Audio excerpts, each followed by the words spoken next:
Meanwhile, Virginia Senator Tim Kaine says protecting voting rights is an absolute existential necessity for our country. He says his Freedom to Vote Act would do just that. New at 5:30, he spoke about it today with Mike Gooding. Since the 2020 presidential election, a number of Republican-governed states across the country have passed laws that limit opportunities to vote and change how votes are counted. Here at home, Republicans in the Virginia House of Delegates have taken similar action. They've introduced measures to bar drop boxes for absentee ballots, to require people who vote by mail to provide an excuse for why they can't vote in person on Election Day, and to cut Virginia's early voting period from 45 to 14 days.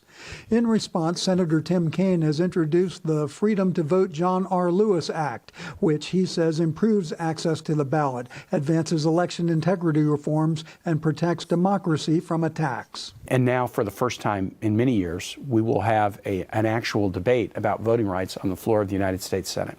He says the right to vote is sacred and foundational for all other rights, and it ought not to be a partisan issue. If you protect people's rights to vote, if you make it easier for them to vote, if you do things to guarantee the accuracy of the vote and increase people's confidence that their vote will be counted, it's not just good for one party or the other, it's good for democracy. Mike Gooding, 13 News Now.